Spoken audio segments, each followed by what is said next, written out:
PM. Good evening. This meeting is now convened. The time is 5 p.m.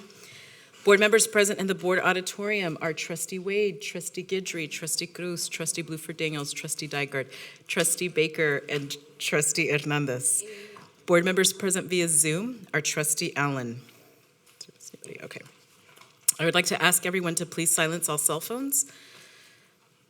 También me gustaría recordarle a nuestros padres y miembros de la comunidad de habla hispana que tenemos intérpretes disponibles y se encuentran en la parte de atrás del auditorio y podrán asistirle. Do I have a motion to approve the minutes of the agenda review and special meeting held on August 4th, 2022, and the special meeting held on August 18th, 2022? So moved. Second, Guidry. I have a motion by Trustee Wade and a second by Trustee Guidry. Please vote.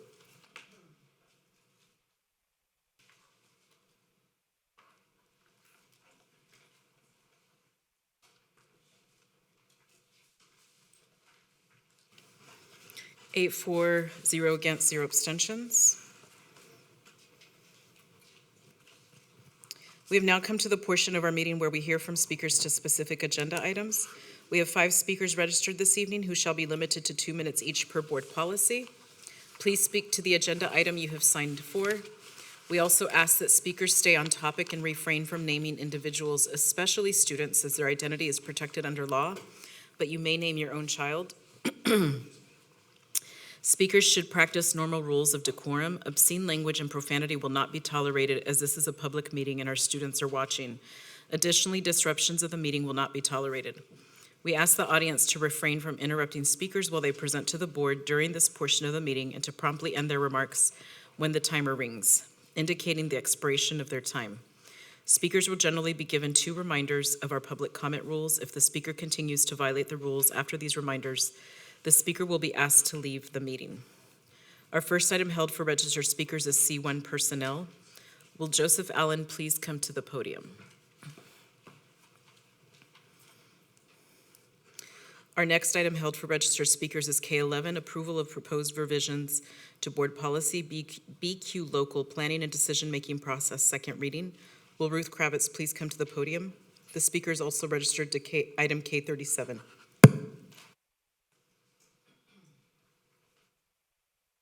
Good evening. I'm really excited to have 2 minutes. I'm here today to ask you to maintain the 3-year teaching requirement for administrators and principals. The state minimum, as you know, is 2 years. Thankfully, I did not become an administrator until I had many more years in the classroom than just my first 2. Here are some of the challenges our schools and their administrators face. Students starting school with varying levels of preparation, poverty in the community, coaching new teachers to succeed, the needs of students with disabilities, underfunding by the state, and so on. The only way schools succeed is a team of experienced administrators with sufficient classroom experience to help new and veteran teachers. If you're worried about not having a deep enough administrative pool, as some have mentioned, change the application process, but don't fast-track applicants with just 2 years teaching experience. Right now, applicants must pass the Haberman multiple choice test, which is a Greer-era relic, to be considered for administration. If they don't pass, they must wait a year before they can apply to HISD again. This means we lose many good future administrators to other districts whose process is a little less clunky. The Haberman is an unreliable instrument for screening potential applicants, doesn't measure what it takes to be successful in HISD. We should be looking at the teacher's body of work and other things.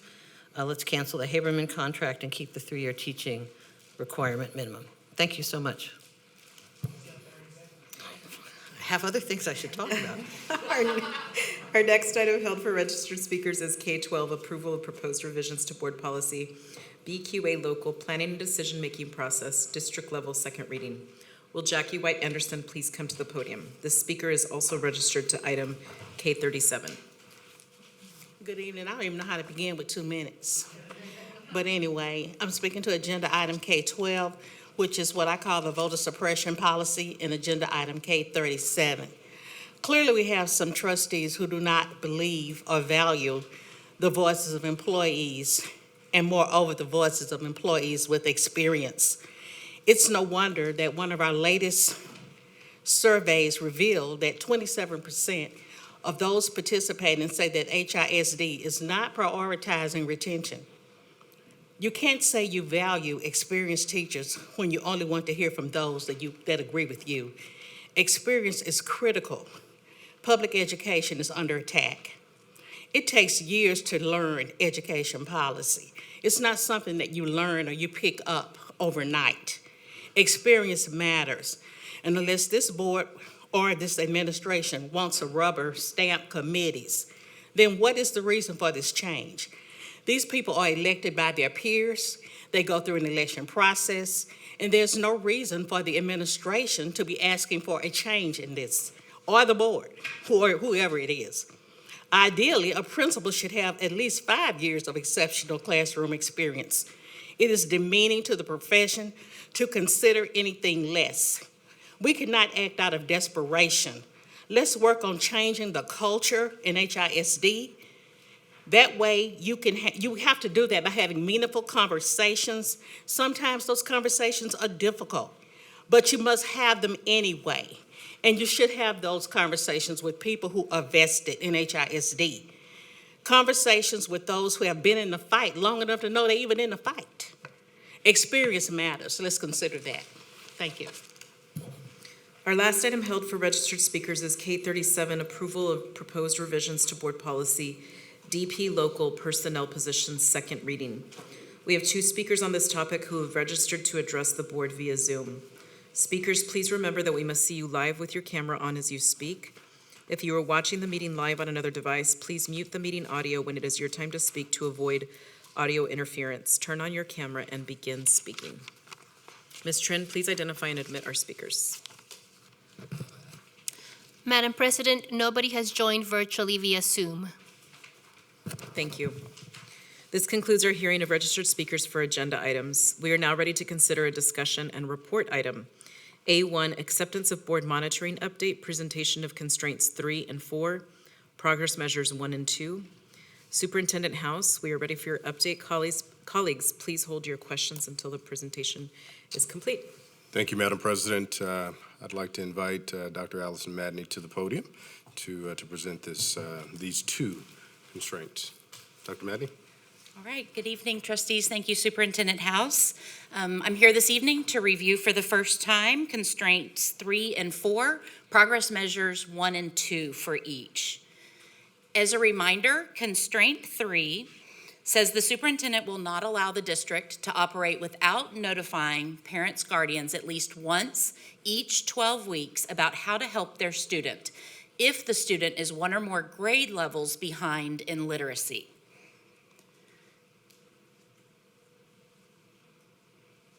Progress measure 3.1 says the percentage of students 1 or more grade levels behind in literacy whose parents, guardians are centrally documented as having been notified of their child's literacy level at least once every 12 weeks will increase 100 percentage points from 0% in spring 2020 to 100% in spring 2024. It was 0 because this was a brand new process for us, put forth through the constraint process.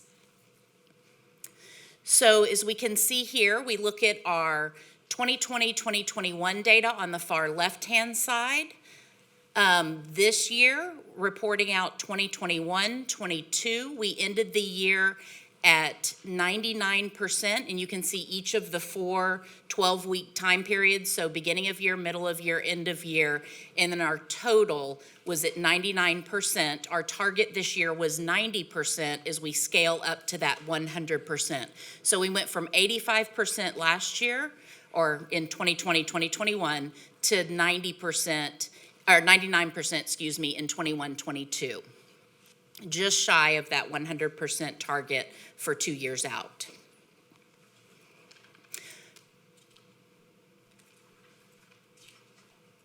As we get the next slide up, for constraint progress measure 3.2, the percentage of campuses with a centrally There we go. I've got it. Thank you. With a centrally documented literacy plan, including parent outreach strategies to address the needs of students one or more grade levels behind in literacy, will increase 100 percentage points from 0% during 1920 to 100% during the 23-24 school year. So with this progress measure, we did not meet the target. We were set out for a goal of 66% this year. We were at 4%. We did have campuses that addressed literacy plans, but they did not contain parent outreach activities. So we have a plan in place for this to live in the academics department this year, and through the academics department leadership, forming these plans and implementing them as campuses roll out their school improvement plans as well. For constraint 4, the superintendent will not allow the district to operate without students receiving special education services, meeting individualized education program progress. For progress measure 4.1, the percentage of students with up-to-date IEP progress recorded every 6 weeks in the IEP system will increase from 0% during 1920 to 100% during 23-24. And when we looked at this progress measure and put it forth originally, we had the conversation around that 0% wasn't that students weren't making progress as denoted in their IEPs. We just weren't tracking it and recording it centrally on a consistent basis. So for this progress measure, we did not meet the target.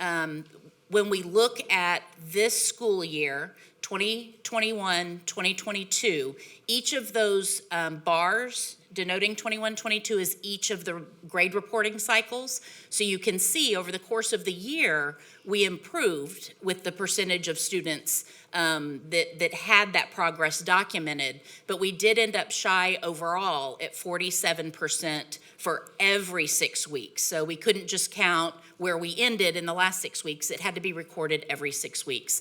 So we ended the year at 47, which is up from 29% last year, but we are shy of our target of 66%.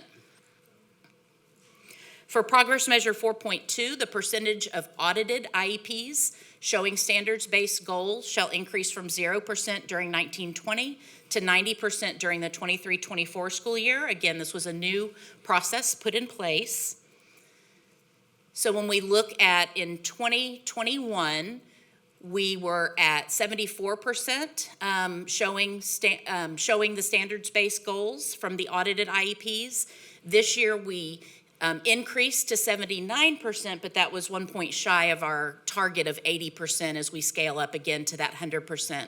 So we did not meet the target of 80% this year.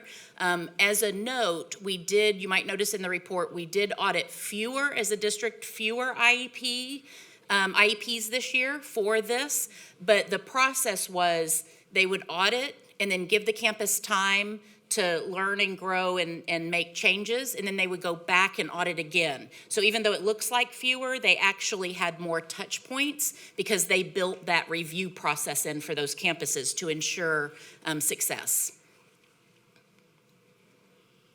So our next steps for these two constraints, as I mentioned, providing leadership and guidance to the principals regarding the literacy plans and improving that communication around the literacy plans from the academics office. And for the two constraint 4 items, that routine progress monitoring to ensure that documentation is happening, and then continuing those routine audits to improve the quality of the IEPs.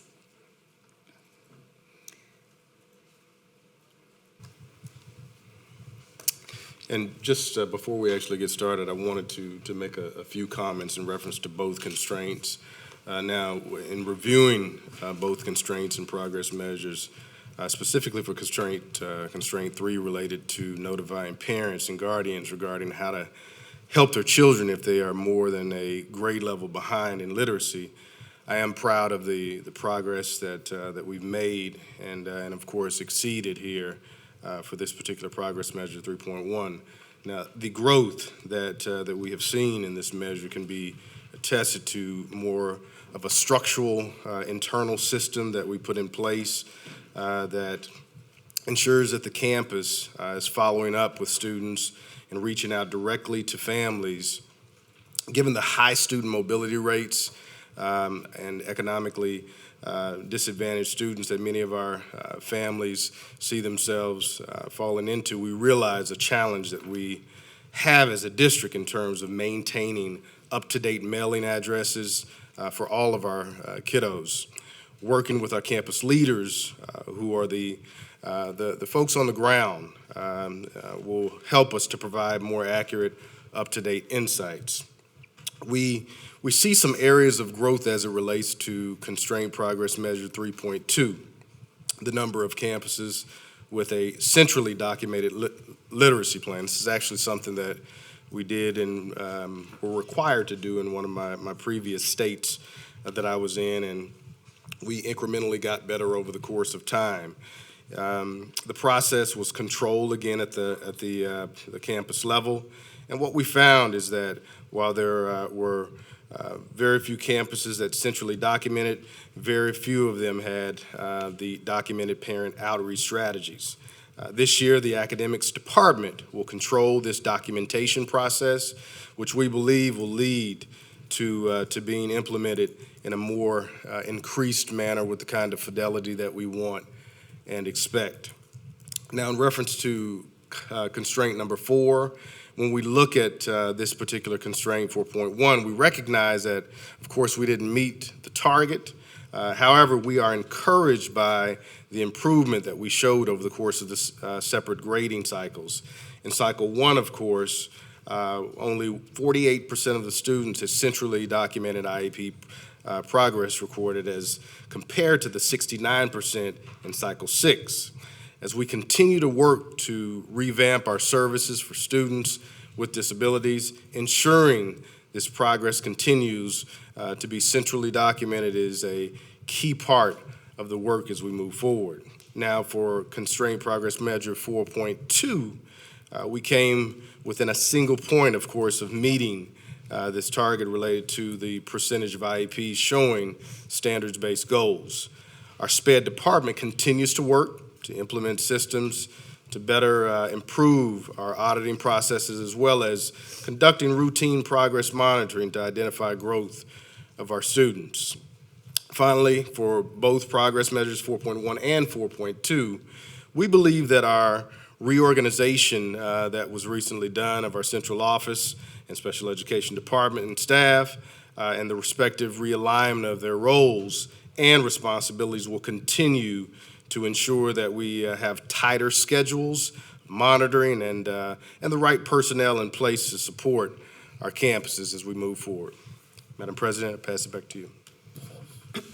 Thank you, Mr. House and Dr. Matney. Colleagues will do 2 rounds of 2 minutes. Trustee Dygard. Thank you. First I want to just comment for those who are new to this particular constraint. Constraint 3 is actually a communications constraint. It's not a literacy goal. It was chosen to drive better communication with families in a way that was collaborative about their student achievement.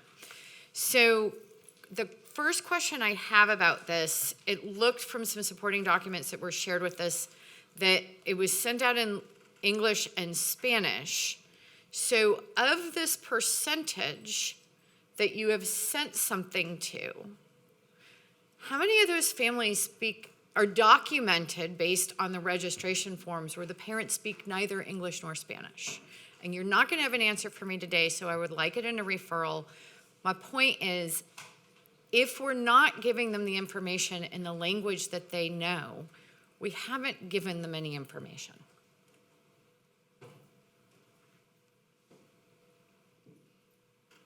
So is there, is it going out in other languages, or is there some other way that you're communicating with the non-Spanish and non-English speaking families to make sure their children know that their children are behind in reading? We'll get that insight and get it answered in the referral. Okay. the next question that I have is about 3.2. So the literacy, so what I'm hearing is more schools had literacy plans that were centrally documented, but they just didn't include the parent notification part? That's exactly correct. Okay, so why? Not sure about the why, but it's definitely something that we plan to wrap our arms around and tighten up Okay. this year. Yeah. Okay, and then I noticed that on 4.2, fewer were audited this year. So is there, like, what is the statistic, or the Fewer reason for fewer- auditing fewer? fewer IEP. Correct. So, Dr. Byrd, would you like to share some insight here? Yeah, so it was fewer folders last year. We have a plan in place this year to have more systematic review, and actually, it's a goal in my division to increase that number. But part of the reason was that they did review them, and then they gave the campus time to, they did some education with the campus, they went back, and so they did more touch points with the campus, but that resulted in fewer folders overall. But Okay. this year, we do have a plan to touch more folders throughout the Okay. district. Did I misread this? Did we review fewer this year than last year? Fewer this year correct. this year Okay, than the okay, I previous did read it year. correctly. Okay, thank you. Trustee Bluford Daniels? I'm not going to regurgitate that presentation that you gave us, thank you. But I would like some clarity, like on package page 3.1, the communication goal itself, as Trustee Dygard likes to educate us all in general, the centralized documented literacy plan, where it says, package page 9. Are we on package page 9? 3.2, yeah. Go back up one, I'm sorry. Yeah, go back up Yes, one, I'm sir. sorry. Go back up one. Okay, go down, I'm sorry, go down. One more. Okay, my question is, the centrally documented literacy plan, what does that mean? Trustee Dygard, I thought she was going to educate us on it, but what does that mean? She likes to educate. So that means in a place not living on somebody's spiral notebook on their desk. So we have a system called Plan for Learning where we keep, that's the system that holds our district improvement plan and our school improvement plans. And so centrally documenting is having it in that system so that it's of central focus. Those school improvement plans and the district improvement plans are what drive the steps throughout the year.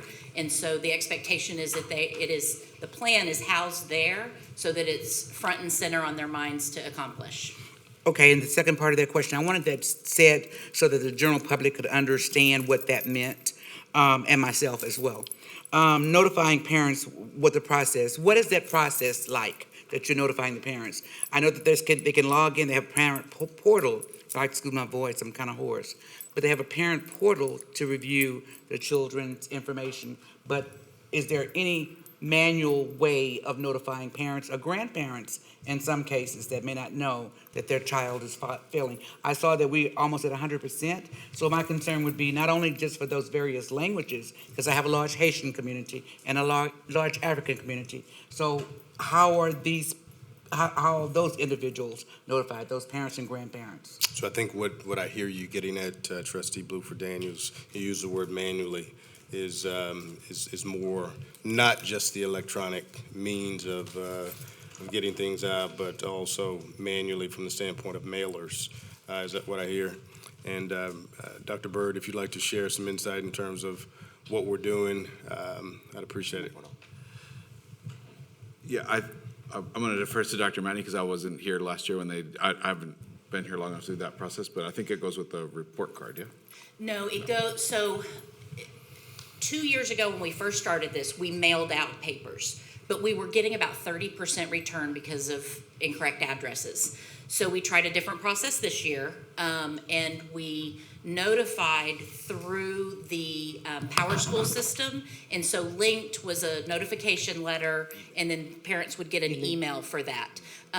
We're talking again about how we can revise the process again for this year to make it even more inclusive. So definitely your feedback is key to me tonight, and having some kind of combination. Ultimately, it's about that relationship with the teacher and the families, and so there are certainly pockets where that communication happens and is transitioned. The issue here is centrally documented, so we want to make sure we have it documented that all that outreach went out. And I think I'm sorry. No, go right ahead. I think you may remember me asking that question before, because I have a population of people, grandparents, great-grandparents that are raising their students that are not computer literate. And so I want to make sure that they're informed that their grandson or great-grandson or whomever is failing, and they're not be able to access it on the computer.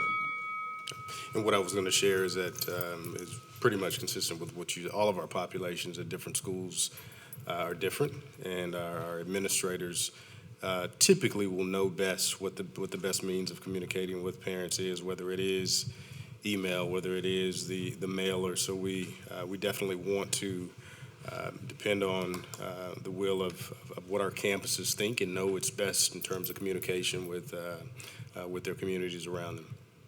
So they'll have some financial support then to be able to mail that if necessary. In other words, I'm sorry, Madam President, but I wanted to just kind of follow up on that and ask if the campuses know that this campus primarily have a population of students that they're not going to have people that will be utilizing the computer technology, then can we send something manually and have it signed and returned for our records or the campus records? Thank you. I'm sorry. I didn't mean to go over. Not that much anyway. Trustee Guidry. Thank you, President Cruz. Superintendent House, so it appears,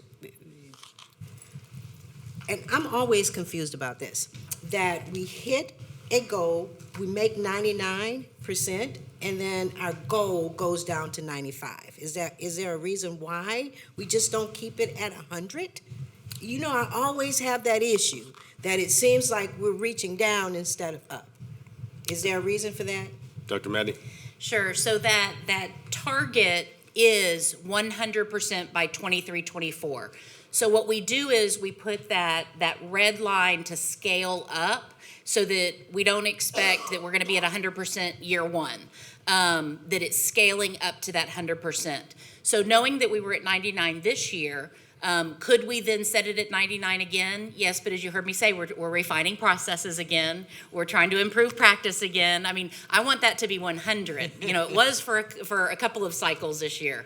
But that is, if we went in and changed it every single time, it may not afford that. But my goal is that it's going to be 100 instead of 95 next year, and then again at 100 this past year. I mean, the final year. Okay, mine too. So what's working here? Because we're meeting and exceeding our target here, but then when we get over to package page 11, we didn't meet our target at all. What's the disparage there?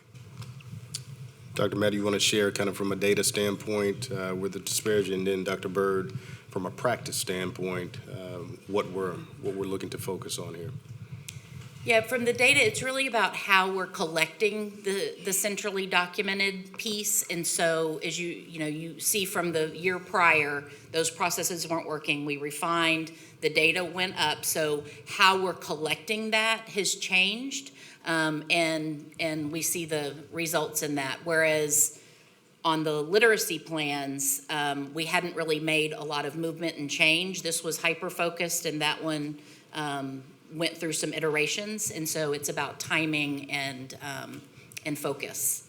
And then I would just add that this year we're about to kick off instructional framework committee focused on literacy. So we're going to have teachers, principals, instructional coaches involved in that process so that we have some central guidance. And then schools, of course, can tailor based after the central guidance. So it's a different process that we're using this year. Okay, so then there's a new process, basically, we're Right. we're refining. Correct. or Refining. pulling, okay. And then, real quick, on package page, I'm sorry, slide number 9,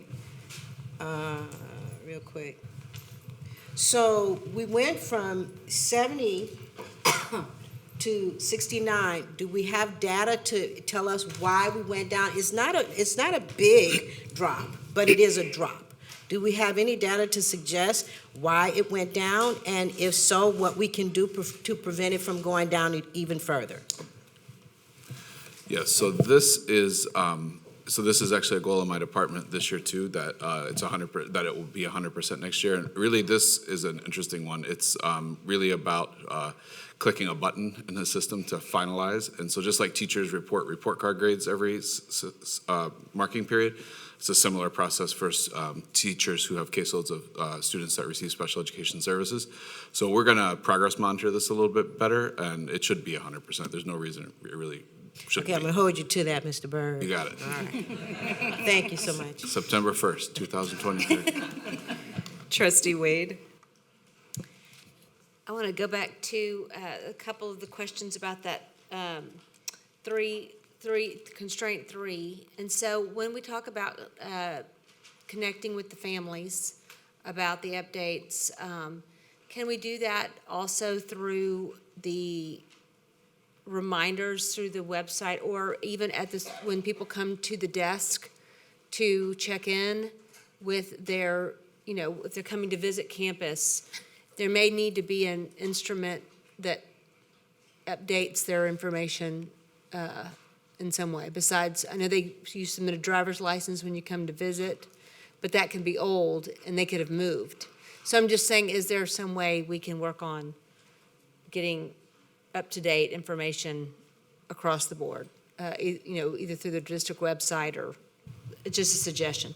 Okay, and then my other one is, was there a reason or pushback from campuses or teachers or principals as to the centralized system recording? Was there any particular reason that they weren't No. wanting to input the data? Not that I'm aware of. Okay, thank you. That's enough. Trustee Hernandez. Thank you. Do we know the 4 schools that did submit literacy plans with parent engagement and how they did? I'm sure we can get those for you. I don't know that we know them off the top of our heads, but we'll put that in and get that insight to the board.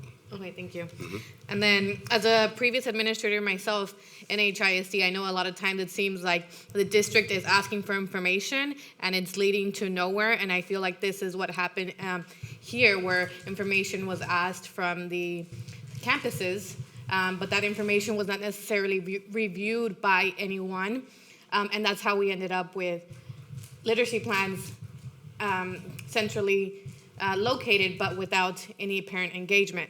So is there a plan for somebody to actually read the plans that are submitted to ensure that there is parent engagement, parent communication that is added? That is definitely the idea. Dr. Byrd, if you'd like to expand.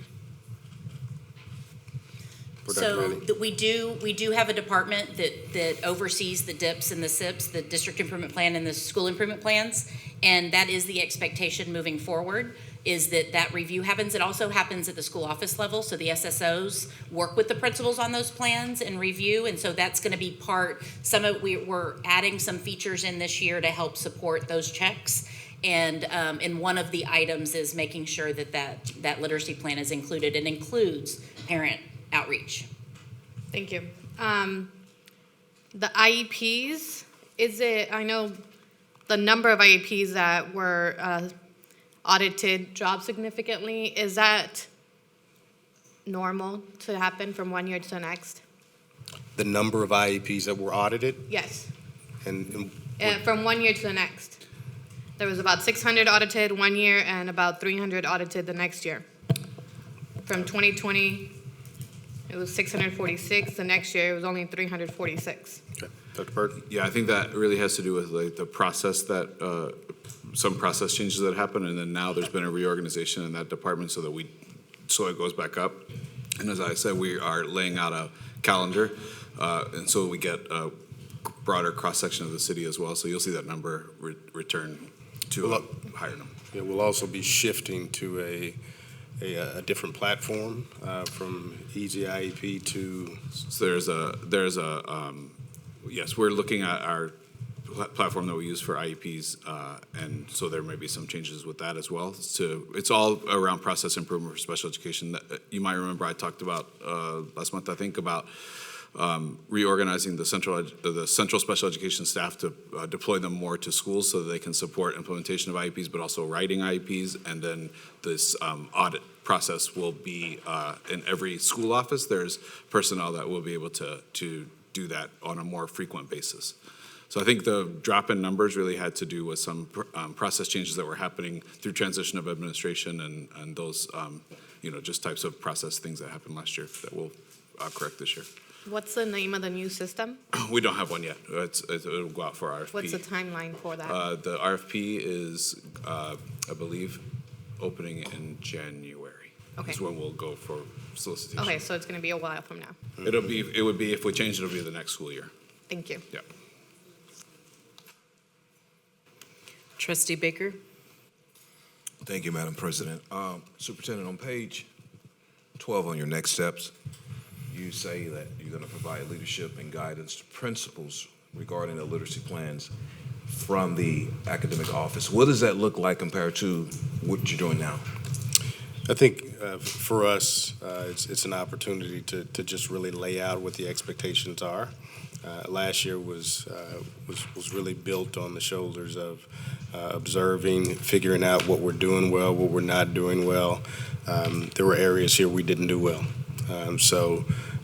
Dr. Byrd, if you'd like to share kind of some of the logistics around what it will look like in comparison to what we recognized this past year, I appreciate it. Yeah, so that's also, as we go through building an instructional framework, we did that for math last year, we're doing that for reading this year, so there'll be more opportunities for stakeholder input from across the district, so it's not just, so academics will own that process, but we're gonna get input from teachers, principals, community. We'll have a much broader process to get input, and then, so then there'll be a central kind of, this is the foundation, and then schools, of course, can tweak that based upon the communities that they serve.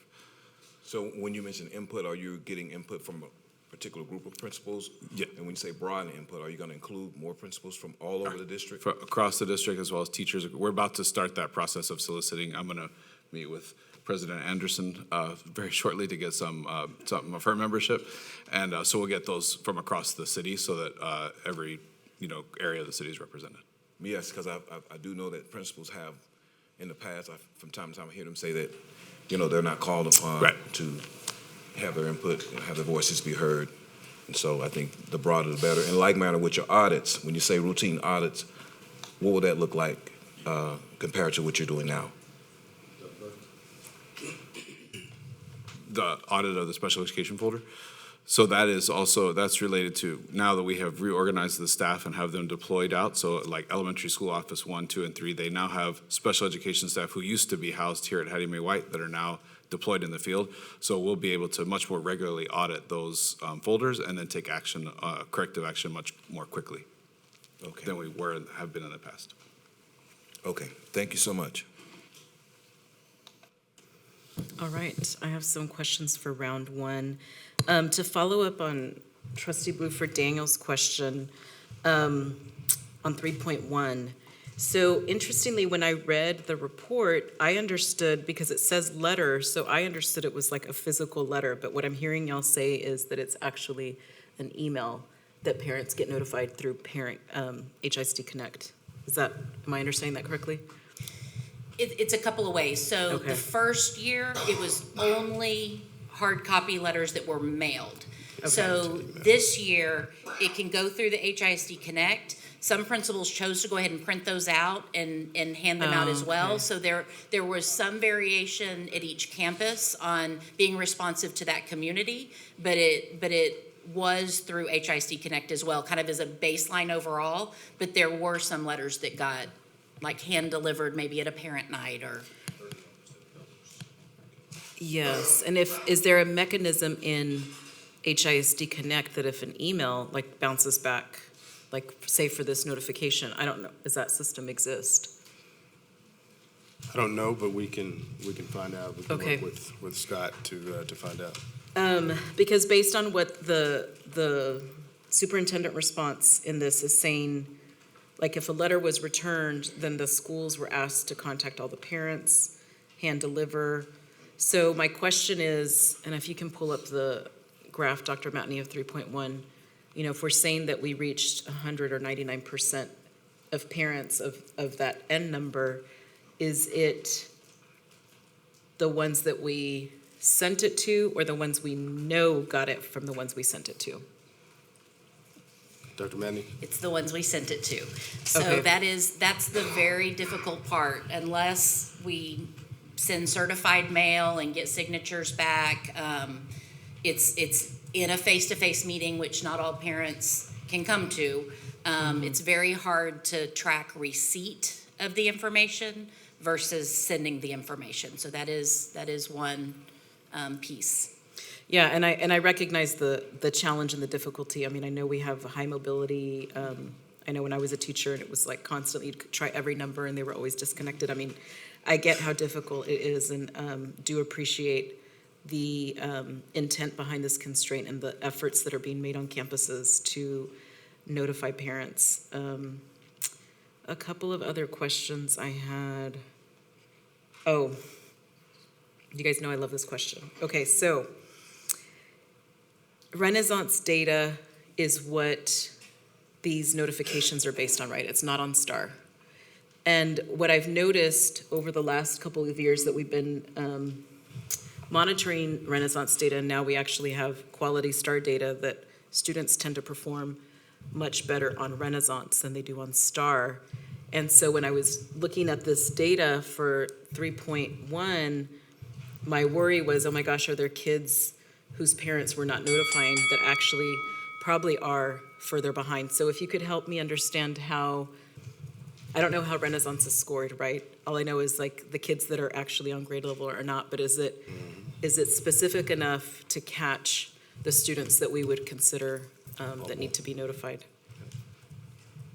Dr. Burke? So I think, like any, STAR is a snapshot of one day and time. So Renaissance equally is a snapshot. I think really the better predictor of this would really be to use multiple data points. The classroom teacher has lots of knowledge about what kids know and are able to do. I think that's really the most rich data point that we have.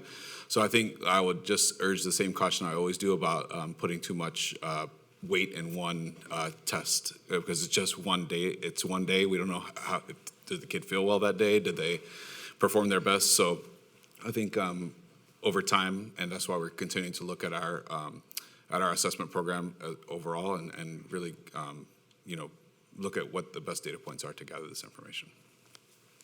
That's helpful, thank you. Okay, round two, Trustee Dygard.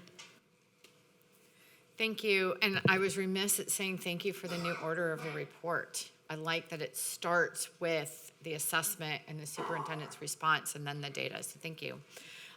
So superintendent's response to 3.2 didn't speak to anything at all about the communication with families in the literacy plans. And so excellent question, Trustee Guidry, that led to an excellent bunch of information from you, Dr. Matney, about this process of continuous improvement. Like even though we're at 99, actually this is 3.1, we're at 99, here's why we could waver a little bit until we have a much better system. So thank you for that. So on 3.2, thank you also for helping understand, because am I correct to understand, Amplify isn't a communication system, right? That's some other kind of system, That's right? a curriculum, Amplify's curriculum product, high quality instructional materials for reading. That's being piloted this year on six campuses. Okay, so how many, so, but there's a plan for making sure that the literacy communication is in this for next year, right? Yes. Yes. Yes. Okay. And then that goes out every 12 weeks. So what does progress monitoring for the administration look like? Because we only monitor this one once a year. How are you all, Mr. Superintendent, monitoring throughout the year so we don't get to this point and not have met the target? Dr. Burke? Yeah, so again, I think that is now as we move to curriculum embedded assessments where teachers are getting more data that they can take action on in their classrooms, I think that's really the best place to catch this and let teachers do what they do best, which is to catch kids up and meet them where they are. And so I think, this year you're seeing it in math. You'll see a series of curriculum embedded assessments where teachers can respond to that. Amplify as a curriculum product that we're implementing in those 6 schools. That product has curriculum embedded assessments where teachers will get that data. So really, along the way, we're relying on teachers. They do things in elementary schools like running records. They do things like miscue analysis where they sit with a child and the child reads to them, and there's a process that they go through to understand where the child is in their reading ability. So it's really multiple data points, and then we look at test data and report card grades and those kinds of things. But the progress measure is about having the parent notification in their literacy plan. So how does all of that ensure that this happens? I'm sorry. So 3.2, what's to ensure that the campus literacy plans include parent communication next year? I'm sorry. Okay. So then, then we have different strategies that we use and on the campus level. So once, we're developing this task force, then we encourage literacy nights at schools, back to school kinds of things, parent conferences. There's lots of times where parents can get notified, and that's really best done at the school level because there are, even if we have central kind of foundational plan, the community at Briar Meadow is going to have different needs maybe than Seguin. So every campus is going to put its own spin on what we're doing, and so the communication would happen through the channels that the campuses use. But we have an expectation that they have those channels open and able to communicate with parents throughout the year. It's not just a one-time thing, I guess is what I'm ultimately saying. Okay, I guess I misunderstood. Yeah. So the plan doesn't have to be done at the beginning of the year? In this case, it won't be because we're just gathering the people to Okay. pull that together. That's the part I was missing. Okay. And then my last question is, how have these constraint progress measures, both 3 and 4, changed adult behavior in the district? Dr. Burke? I think that this is part of the larger strategic plan about,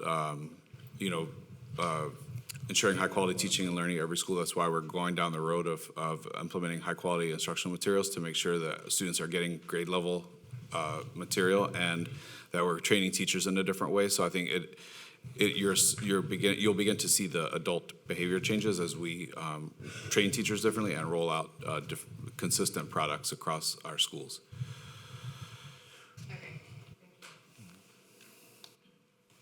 Trustee Guidry? Okay, I promise I have a very profound question. I just don't know if I'm there yet, so let me just play around with it a little bit. So help me understand, with respect to the next steps, have we established already the literacy plan, or are we just now getting to the point where we're trying to establish it? Dr. Burke? So there is a plan, HISD adopted several years ago, literacy by 3, literacy in the middle, and I can't remember what the high school. There is a literacy plan district-wide. What we're doing now is taking a look at that and making some modifications and getting input from teachers. Because what you see in practice across the district is while there are plans, you see an uneven implementation of those plans. So that is something that I noticed when I came here. And so just like with math, we want to make sure that we have consistent implementation of things. So we need to revisit the plan. So there is a plan, but we're going to revisit it. All right, so we have not started revisiting yet. We're about to start. We're about to start revisiting. That's right. Okay, and then, so how does Amplify play into that? Because Amplify is just 6 schools. That's right. And which are those 6 schools? It's 3 elementaries, 3 middle schools, Codwell, Fleming, and Addix, DD Middle School, Codwell, Valley West, and there's another one. You got All me. right, was that five? It was Okay, five, okay, but I'll go I got with 5 out of 6. I'll go with 5. But so that is one. So that is a knowledge-based curriculum. So teachers are being trained in the science of teaching reading. There has been over time different philosophies of reading, but really there's one way to teach kids how to read. There's several components to reading instruction, and so I think we're looking at, as a district, everybody getting on the same page. Amplify is a product, but the instructional framework we create is going to be product agnostic. It doesn't, because it may not be amplified. It's only in 6 schools. It may be something else. So, but what we are going to look at is like, what are those instructional strategies that are most high leverage to impact reading instruction? So, Amplify is just the vehicle that 6 schools are using. There's lots of other schools using lots of other methods, and we just want to say these are you need to have phonemic awareness. You need to have certain components to teach a child how to read. And then we want to say, what are those what are the highest leverage instructional strategies we can use? That's what we're doing right now. Okay, okay, so that all campuses, though, will have a level. They will know exactly what is expected from the administration as far as math, science, reading. Yes. All of those plans will be laid out across the district, correct? That is correct. Okay, thank you. Trustee Hernandez. Thank you. That just made me think of Trustee Guidry. You know, the chart where we have the economically disadvantaged, the students. I'm like, oh, maybe that's a good idea for schools to do on a campus level instead of just having a district one. But that's not my question. My question is for Constraint Progress Measure 3.1. I see the number of students being tested in BOY, MOY, EOY. So let's take year 21-22. There's about 2,000 students less. Does that mean that 2,000 students made it out of this being one grade level behind? Dr. Manning? Not directly, because we're looking at different students. So if I was an 8th grader last year, I might be in that number of 128,000. But if I'm a freshman this year and I'm performing above and I don't need to be notified, then I'm not in the number for 21-22. From BOY to EOY of 1 year. Okay, so repeat, that means they're making it out? Yes, that means we had fewer that had to be notified because they were below. But remember, we also had some dips in participation in some of those BOY, MOY, and EOY. Yeah, so I guess that's Yeah. what I'm asking. Is it the testing wasn't there? Are the numbers lower because the testing wasn't there or because students actually were able to get on grade level? Could be a combination of both. Okay. How do we figure out which one is happening? Or which one is happening more? Or what the percentage is? We can look at that. Okay. And then my other question in regards to this is this data being cross-referenced with the 24 transformation schools and to see if this data aligns with the schools that are aligned to transformation schools? To see if the existing non-transformational schools data is consistent No, with... to see if it's the same schools are being identified. If the same trends, we see the most amount of students who are in behind grade level are in schools that are receiving more help because they are part of the transformation. Is that the right word? Transformation schools? That's correct. Yeah. Is this data being cross-referenced so that make sure that Got it. the schools that need the most help are getting? Yep. Dr. The Watts, most any insight here you want to share in terms of the data points for transformational schools that are being utilized? So yes, we do have progress measures that we are looking at quarterly to make sure that the support is having an impact in the schools. Yeah. Is this data right? This specific data, percent of students behind in literacy, yes. Okay, so most of these students that are in this 78,000 would be in schools that are transformation schools. That's what I'm saying. Are they being cross-referenced to make sure that there's not a school that's being left out or being forgotten? These numbers represent all students, right? So it correct. would be inclusive of those students. Thank you. Trustee Blueford Daniels? No, I passed. Oh, okay. Oh my gosh, I had a follow-up question, but then Trustee Hernandez made me think of another question. So, I think your question still wasn't answered, Trustee Hernandez? No. So, let me see if I can phrase it in a way that, because I don't feel like, I mean, I want to know the answer too. So, if the subset of students at the transformation schools, are we progress monitoring those schools specifically for whose parents are being notified in terms of the students that are behind grade level? Dr. Watts? That's not been a specific progress measure that we've identified because we're really focused right now on academic impact, but it is something that we should consider. Thank you. And of the schools, so I think this is 3.2. So the 4 schools that had a centrally documented literacy plan, did we look at the data for that school in terms of literacy scores? Like, was there an impact? So we didn't directly, the 4 is 4%, and also what I want to clarify is, this is centrally documented literacy plan with parent outreach activities. So all those activities that Dr. Byrd mentioned are happening across our district consistently. It may just not have been in the plan. So we've got to work to make sure that that all gets matched up. So it's not that we only have 4% of our campuses that have parent outreach activities for literacy, it's the centrally documented piece. Yes, thank you. And yes, 4%, not 4 schools. In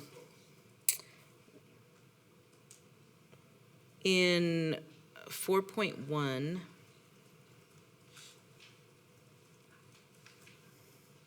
if you can pull up the graph, please, yeah, the data. So,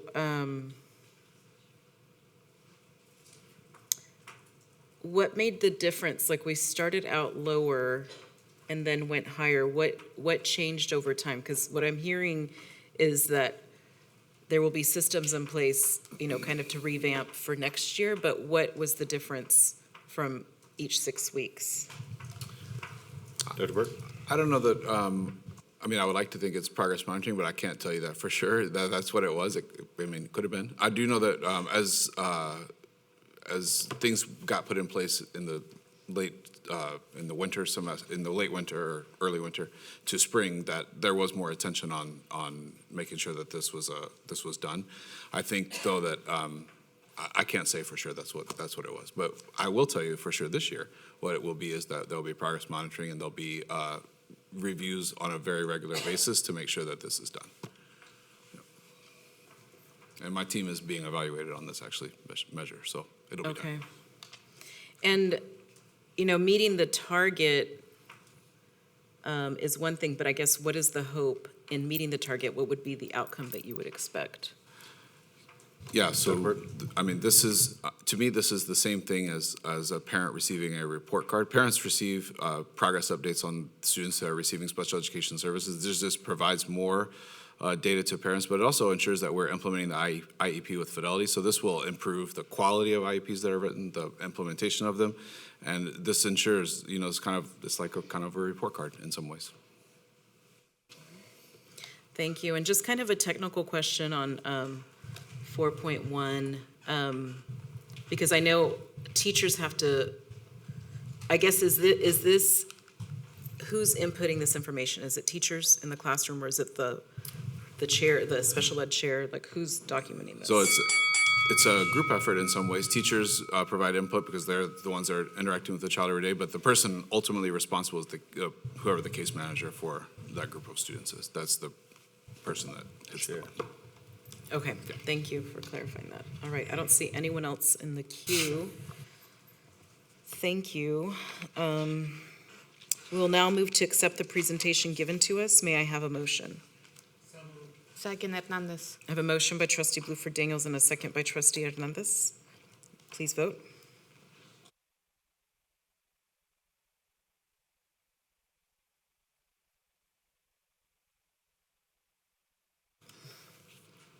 Eight, 4, 0 against, 0 abstentions.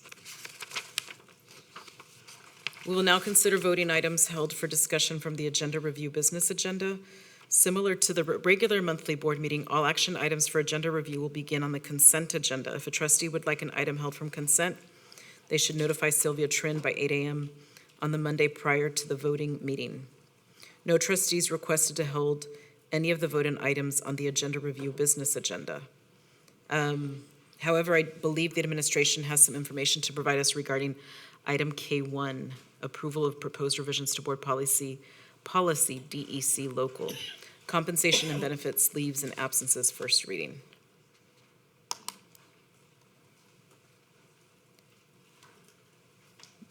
May I have a motion? So moved, Hernandez. Second, Wade. Wait, Did you need to make a motion? I don't know. To approve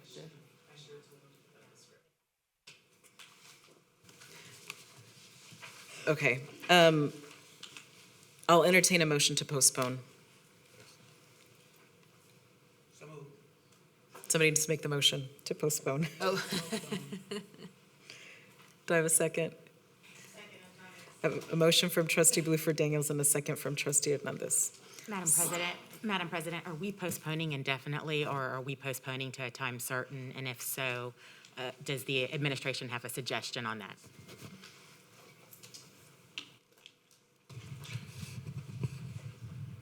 Jeremy, do you have a recommendation in terms of K1? This is the item that was withheld from the special meeting regarding the TASB item, which was a policy that revises our local policy to reflect updates to various policies.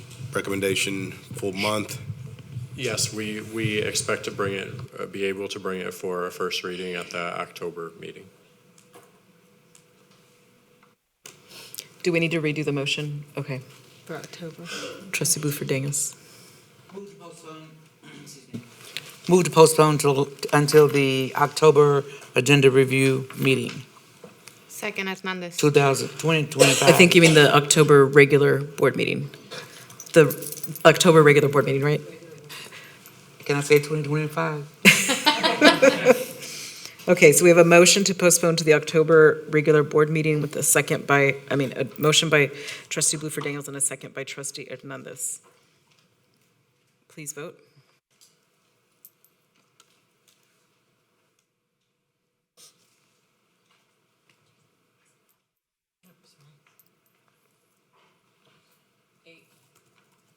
Eight, 4, 0 against, 0 abstentions. We are now ready to approve the balance of the agenda review business agenda items by consensus. So trustees, I know I want to clarify because at the last meeting, there was a motion made for some of the items to be, maybe, Lisa, can you explain what the motion was? Sorry, I'm a little brain dead today. It's my understanding that there shouldn't be any other policies to approve by consensus because everything else is being brought back at second reading on September 8th. So what you are discussing right now as part of the review of the business agenda for September 8th is all of those action items, including those policies that will be brought back on second reading. Board Services, did I get that correct from your notes, that there's nothing else, because we have delayed K1 DEC local, there's nothing else to be voted on tonight? Thank you for clarifying that. Okay, wonderful. So our next order of business is to consider items to be presented at the regular board meeting of September 8th, 2022. As a reminder, everyone had an opportunity prior to this meeting to submit questions to the administration. The Q&A document was sent to all trustees via email, is in your SharePoint under September board meeting documents, and has been posted on the district's website. Please indicate any items you would like to pull for discussion this evening. So I'll go Down from trustee Hernandez, I don't have any items, thank you. trustee Baker, I don't have any items, thank you. I don't have anything. trustee. No items? Wow, y'all so proud of us. Trustee Gidry. Now y'all making me feel bad. So I got a couple. F1.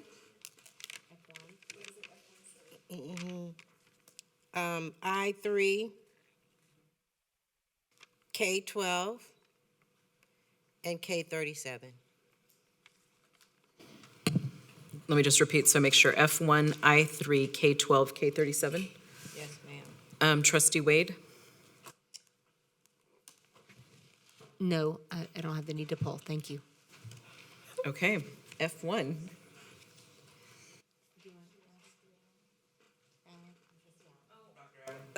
Dr. Allen, I'm so sorry. Go ahead. No, I don't have any to pull. Thank you. You're making me feel bad. Okay, you know what? I'm gonna withdraw mine and just submit questions. I was just like,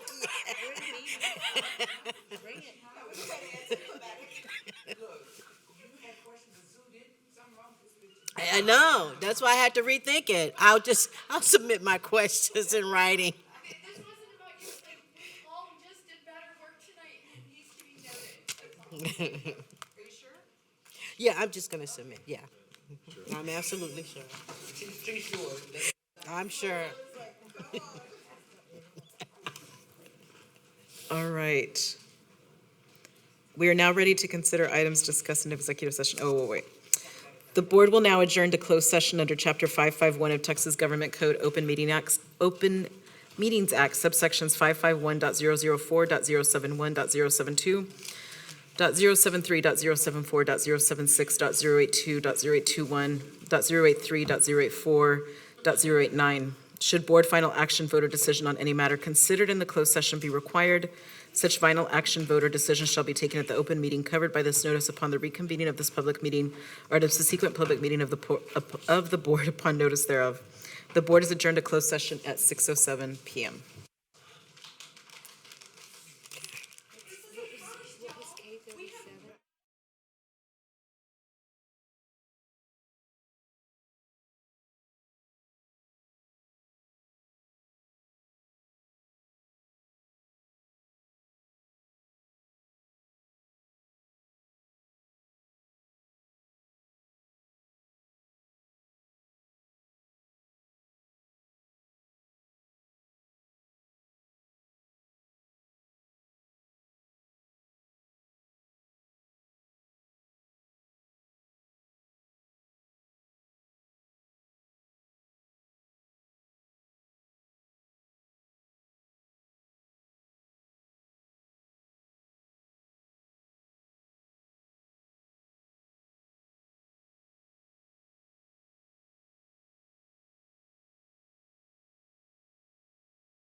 Okay, this meeting is now reconvened at 6:37 PM. Trustees, we actually had one item that we were posted for first reading today. It's K2. Ms. Trin, can you read what item K2 is, please? I can't get to it quickly enough. All right, let's see. Yes.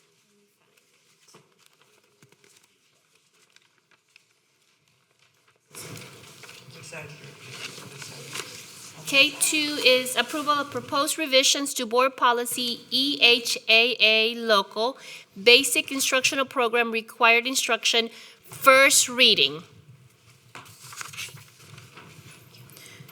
Can you pull it up on the screen for us, if you don't mind? Absolutely. Do I have a motion, colleagues, for first reading? So move, Baker. Do I have a second? Second, Wade. I have a motion by trustee Baker and a second by trustee Wade. Any discussion? If we want to wait for it to be pulled up, that's okay. While it's being pulled up, I will just kind of give a synopsis here. This item was being withheld from the special meeting regarding TASB items. This item creates a new policy that aligns our local policy with provisions in HB 1525 regarding requirements for human sexual curriculum materials and Senate Bill 9 requirements for instruction on child abuse, family violence, dating violence, and sex trafficking, as well as a policy regarding the adoption of curriculum materials. Now, in response of board recommendations, we have added a provision that ensures that the School Health Advisory Council ensures that items on the compliance checklist required by statute are met. Okay, so you can see the edits there. Any discussion? Trustee Hernandez. Thank you. I just want to recommend again that the edits are in color for future reference. It's a lot easier to read in color, especially since this is all digital. Thank you. Thank you. Yes, and I think Board Services is working on that, correct? Maybe, oh, you can't? Oh. Okay. Just take your highlighter again. Trustee Wade. Yes, thank you. I would love it too, if we could, every trustee have the SHAC checklist, the compliance checklist. If we could all get it, that would be great. Thank you. We can do that. Okay, please vote. This is item K2. And that's just putting it. This is for first reading. All of them will be back. Yes, exactly. So all of them will come back next week for second reading.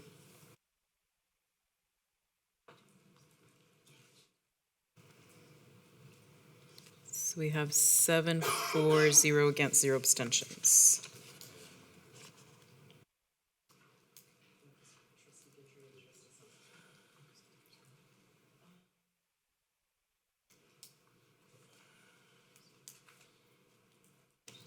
La próxima reunión de la mesa directiva será el 8 de septiembre. Our next meeting is our regular monthly meeting on Thursday, September 8th, 2022. With no further business to discuss, the board is now adjourned at 6:40 p.m. on September 1st, 2022. Buenas noches.